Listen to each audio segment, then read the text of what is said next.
Buonasera amici telespettatori, bentrovati ad Ospiti di Antonella.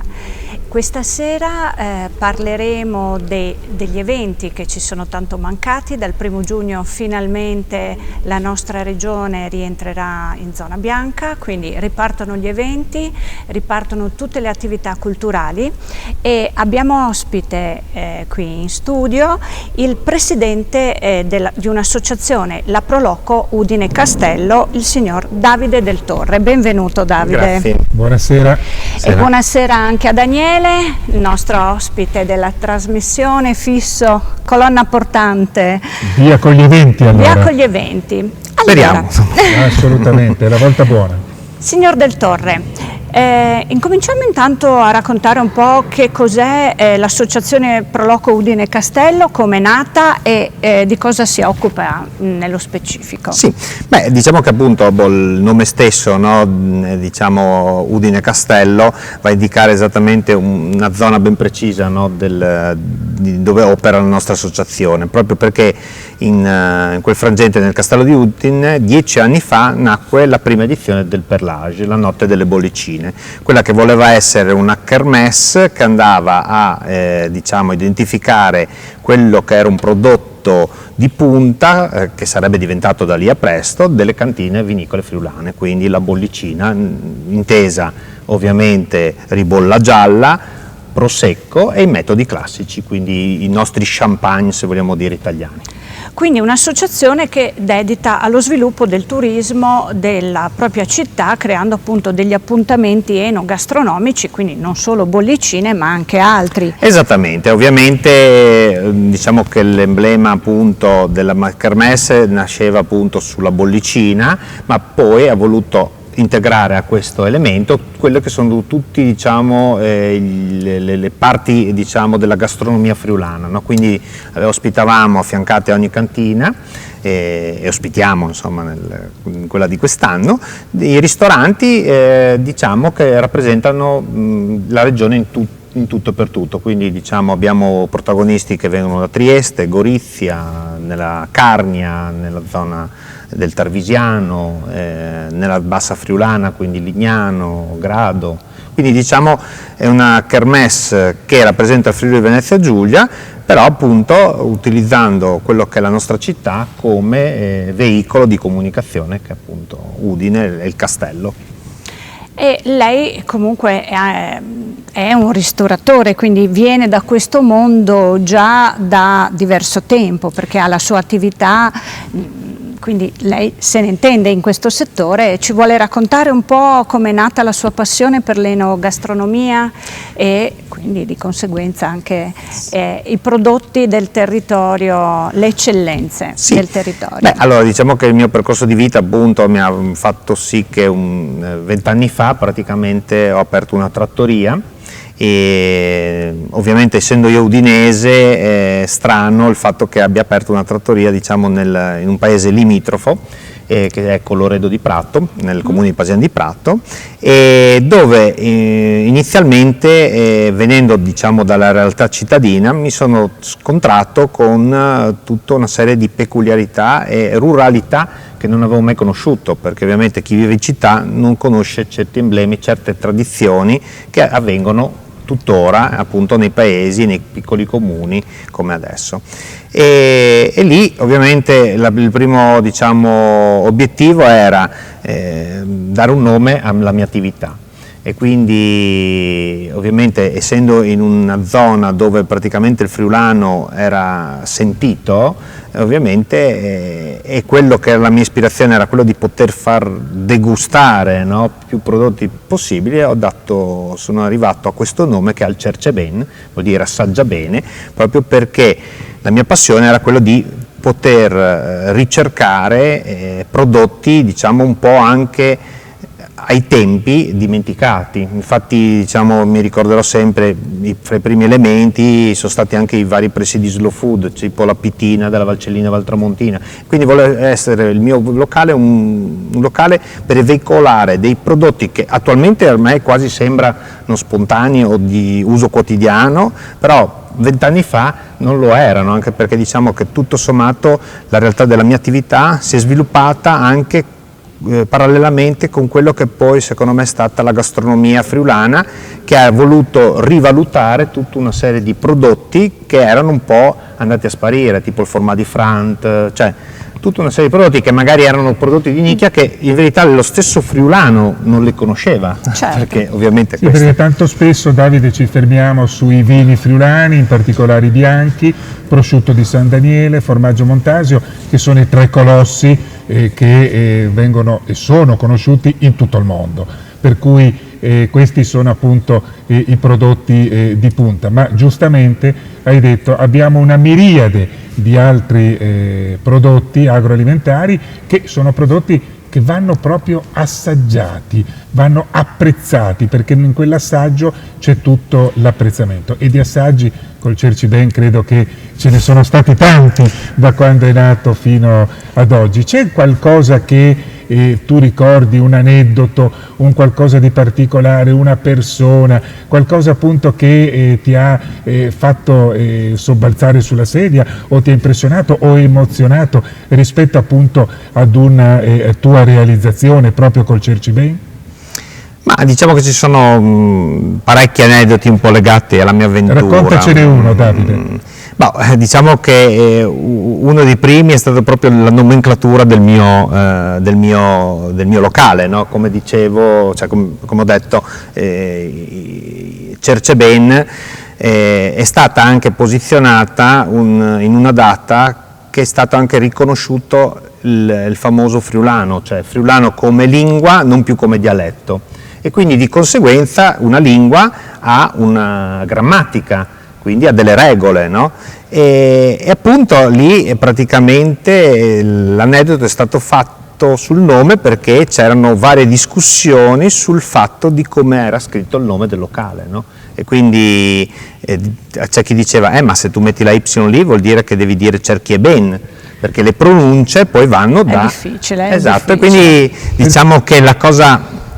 ovviamente io mi sono affidato alla fortuna di avere un cugino che è Franco Finco, laureato in glottologia della lingua friulana, un grande esperto. È un grande esperto, esattamente, allora mi sono affidato a lui per questo. Ma poi, come tutte le lingue, l'italiano ha i suoi dialetti, il friulano è una lingua e, come tutte le lingue, ha appunto delle inflessioni, dei dialetti all'interno della lingua friulana. Questo dobbiamo dircelo, perché è una lingua riconosciuta con la famosa legge 482, ma al di là del riconoscimento giuridico, per cui in tanti si sono giustamente battuti, è da sempre stata ed è una lingua, ed è la lingua del Friuli. Ma torniamo agli eventi della Proloco. Avete già qualche calendario, qualche appuntamento, qualcosa che potete divulgare già a chi ci sta ascoltando affinché finalmente possa... Delle anticipazioni, esatto. Ma allora, diciamo che fino a prova contraria, perché purtroppo viviamo al momento, quest'anno verrà realizzata in collaborazione col Comune di Udine la 10ª edizione, quindi cercheremo di renderla ancora più speciale per il fatto del raggiungimento del 10° anno, venerdì 16 luglio. Sul castello di Udine, appunto, la 10ª edizione del Perlage. Dopodiché speriamo di essere l'evento degli eventi. L'anno scorso siamo riusciti, nonostante tutto, a realizzare la 9ª edizione. Tantissime kermesse non sono state tenute, probabilmente è l'unica kermesse a livello italiano, non friulano, ma stiamo parlando italiano, legata al patrimonio del vino, in Italia. L'anno scorso doveva essere al Castello di Udine, poi le condizioni atmosferiche e meteorologiche hanno obbligato a spostarvi alla Fiera di Udine. Esattamente, anche perché appunto ricordiamoci che siamo in pandemia con delle restrizioni, delle regole ben precise, e abbiamo trovato nella Fiera di Udine una sistemazione che ha impedito, diciamo, cioè che ha reso possibile la continuazione della kermesse nonostante il brutto tempo, perché appunto in quella data lì avevano praticamente preannunciato che sarebbe stato da bandiera gialla, quindi proprio impossibile da effettuare. Nessun assembramento, nessun contagio, nessun tipo di problema, quindi un plauso agli organizzatori. Ma io direi, per gli appassionati, segniamoci sul calendario la data che Davide ci ha dato, venerdì 16 luglio, facciamo il tifo perché sia al Castello di Udine, perché la cornice è fantastica, Antonella. Assolutamente. Tu ci sarai? Ci sarò perché ovviamente Davide ci già ospiterà. 2 presenze assicurate. Benissimo. Ma sono molte di più e purtroppo magari forse non si riuscirà a ospitare tutti causa i numeri per il Covid, però sono sicuro che sarà un successo, tifando che sia al Castello di Udine. Assolutamente, noi vogliamo che sia lì, però purtroppo il tempo poi non comandiamo ancora. L'atmosfera è unica e con una vista molto particolare, quindi sicuramente merita la location, valorizza l'evento in toto. Per l'Age, scusami Antonella, è Bollicine, però voi come Proloco Udine Castello, Davide Del Torre, e tu sei il presidente della Proloco Udine Castello, ricordiamo che porti avanti con anche altre persone, mi fa piacere ricordare il tuo vicepresidente Gianni Perniola, che è sempre sulla breccia assieme a te rispetto a questo tipo di organizzazioni. Voi organizzate anche non solo per l'Age, no? Dopo 6 mesi. Esattamente, diciamo che purtroppo l'anno scorso abbiamo dovuto rinunciare perché la coincidenza della data era praticamente è stata legata alla chiusura di tutte le attività, che è a novembre, e appunto quella è nata come kermesse appunto per esaltare tutte le altre tipologie di vino al di fuori delle bollicine, insomma, infatti non solo per l'Age, quindi è legata al mondo dei vini fermi, patrimonio sempre della nostra regione. Come si svolge più o meno la serata? C'è un percorso enogastronomico che voi raccomandate oppure uno è libero di vagare? Allora, diciamo che sono tanti gli espositori. Premesso questo, si parla di una presenza di quasi 50, se non di più, cantine vitivinicole. Ovviamente negli anni anche le stesse cantine, belli sono i ricordi perché si sono presentati con la loro prima bollicina 10 anni fa. Adesso alcune di loro hanno addirittura nella carta della produzione anche 4-5 varietà di bollicine e di conseguenza diciamo siamo a oltre 100 tipologie diverse di bollicina e ognuno di loro è abbinato veramente a una realtà gastronomica friulana, intesa sia esso sia un produttore agroalimentare sia esso un trasformatore del prodotto, quindi un ristoratore, ecco. E quindi effettivamente riuscire a assaggiare tutto è praticamente impossibile. Allora noi solitamente lasciamo un attimino al pubblico farsi attrarre da quelli che poi sono gli imprenditori di questo mondo che cercheranno nel loro di affascinare il cliente, quindi diciamo che tendenzialmente è un riconoscimento sia di quelli che vengono lì che tra virgolette del pubblico che ha la possibilità effettivamente di avere un patrimonio di bollicine da poter degustare e ovviamente magari rischiare di non finire nelle scontate, magari quelle che normalmente le trovo in commercio, ma di andare a cercare anche piccoli produttori che utilizzano questa vetrina apposta per farsi conoscere. Voi avete partecipato alle ultime edizioni di Friuli Doc, dico le ultime perché in particolare le ultime due, quella del 2019, l'edizione da record, e poi quella del 2020, l'edizione che faceva i conti con il Covid, ma in tutte e due avete avuto un ruolo importante, in Piazza Venerio la prima e poi in Piazza 20 Settembre. Ecco, quanto è importante, Davide, una manifestazione per l'enogastronomia regionale come appunto il Friuli Doc? Ma appunto noi siamo a Proloco di Udine, quindi ovviamente Friuli Doc nasce dal comune di Udine come manifestazione e soprattutto l'anno scorso è stato diciamo molto difficile portarla avanti e noi abbiamo voluto contribuire per portare avanti quello che secondo me è un emblema della nostra regione.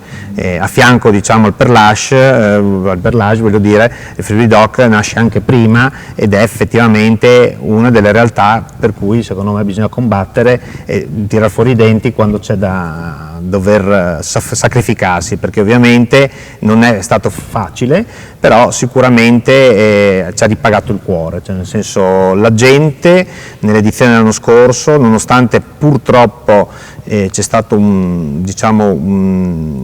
bassa informazione, nel senso che probabilmente la gente che era coinvolta ha un po' paura da una parte per il discorso del Covid, quindi i contagi, quindi ovviamente aveva paura di andare magari di trovare situazioni di assembramento come succedeva nella realtà quotidiana prima, e quindi gli hanno detto piuttosto non andiamo, e invece gente che si era allontanata per per la confusione che poteva portare la kermesse, perché ovviamente quando hai tante presenze ovviamente non possiamo dire che può essere tutto composto, e l'hanno rivalutata perché siamo riusciti a dare un servizio da ristorante, quindi quella famosa qualità che si è sempre combattuta dicendo che Friuli-Doc dovrebbe essere una kermesse di qualità, cioè secondo me noi l'anno scorso siamo riusciti a dare questo input. Sì, esatto. E per quanto riguarda il perlage, quest'anno quante presenze sono previste?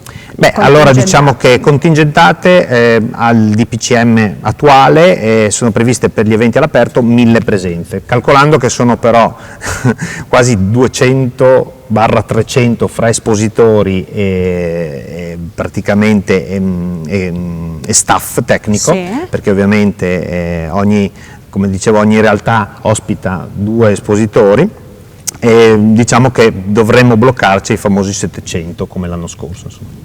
Che comunque sono un bel numero. Quindi avrete già delle richieste, delle prenotazioni, immagino, di chi desidera partecipare di affrettarsi in un certo senso a prenotare, o comunque c'è un sito? Sì, allora diciamo che a breve, ovviamente una volta che stavamo aspettando un attimino ancora questa fase per ufficializzare la data, perché diciamo che col 1° giugno veramente riusciremo a dire, cerchiamola così, bandiera bianca, zona salvezza, e di conseguenza possiamo incominciare a pubblicizzare anche quelle che è la nostra kermesse, e da lì ovviamente saremo presenti ovviamente sui social network, e sui social network ci saranno tutte le indicazioni per poi poter preacquistare il biglietto. I social network della Proloco Udine Castello, ovviamente. Ovviamente sì, esattamente. Sulla nostra pagina Facebook. La vostra pagina Facebook, avete anche un sito internet? No, in verità abbiamo preferito rimanere solo sui social network, anche perché ormai sono quelli che, tra virgolette, sono più consultabili, più facilmente arrivabili dall'utente. Ci sono anche degli eventi trasversali collegati alla manifestazione, o comunque c'è della musica, c'è qualche realtà che si discosta un po' dall'enogastronomia? Sì, allora diciamo che appunto non solo il perlage non è solo degustazione pura, ma solitamente abbiamo anche un bel scenario di allietamento. Ovviamente quello è in riservo, sempre un attimino legato a quello che saranno le possibilità. Ecco. Quindi non sappiamo ancora chi saranno gli ospiti. Ed è un effetto sorpresa. Comunque è sempre stato a sorpresa, nonostante negli anni abbiamo sempre avuto anche dei nomi, li abbiamo sempre voluti tenere nascosti, perché il nostro interesse è che la gente venisse per la gastronomia, per assaggiare e degustare i vini. Poi quello che veniva messo poi a vista del pubblico erano una serie di sorprese che volevano essere i nostri regali per il pubblico. Davide, per quanto riguarda, scusami Antonella, per quanto riguarda la promozione di questo nostro territorio, di questo nostro splendido territorio, il Friuli Venezia Giulia, ecco, esiste Promoturismo che fa un'azione veramente eccellente di promozione, Però accanto a questa azione che va in tutto il mondo c'è anche e soprattutto il ruolo delle Pro Loco, che come abbiamo avuto modo di vedere con te per il caso di Udine, vogliono riuscire a favorire quello che è uno specifico territorio, la valenza di uno specifico territorio. In questo senso, essendo voi Pro Loco Udine Castello, l'ultima domanda che io desidero porti, come vedi il ruolo di Udine all'interno del Friuli e del Friuli Venezia Giulia? Potrebbe Udine diventare realmente quel punto di riferimento, ovvero la capitale enogastronomica di questa nostra regione? Diciamo che sì, perché diciamo che solitamente gli elementi centrali, come appunto è la nostra città, favoriscono favorito proprio da un'indicazione geografica, no, della nostra regione centralizzata. Ovviamente, come tutte le regioni, ci sono, infatti già il nome lo dice, Friuli Venezia Giulia, è un nome composto, di conseguenza abbiamo da evidenziare, dovremmo comunque nel nostro carattere portare avanti quello che è un po' tutta la regione, non solo la friulanità, ma anche appunto la parte giuliana e la parte veneta. Volevo ricordare per le signore con i tacchi preoccupate per la salita al castello come me, che comunque il servizio di una comoda navetta sarà garantito anche durante il perlage. Assolutamente sì. A me Davide mi dice sempre di non andare con i tacchi, quindi andrò con le scarpe basse solite. Allora, ringraziamo Davide Del Torre, presidente della Pro Loco Udine Castello, per essere stato nostro ospite. Vi ricordiamo il sito che è per appunto il profilo Facebook, il profilo Udine Facebook. Castello. Vi ringraziamo amici telespettatori per essere stati con noi, vi ricordiamo che potete seguirci anche online e arrivederci alla prossima settimana per nuove interviste e nuove storie. Buonasera. Mandi.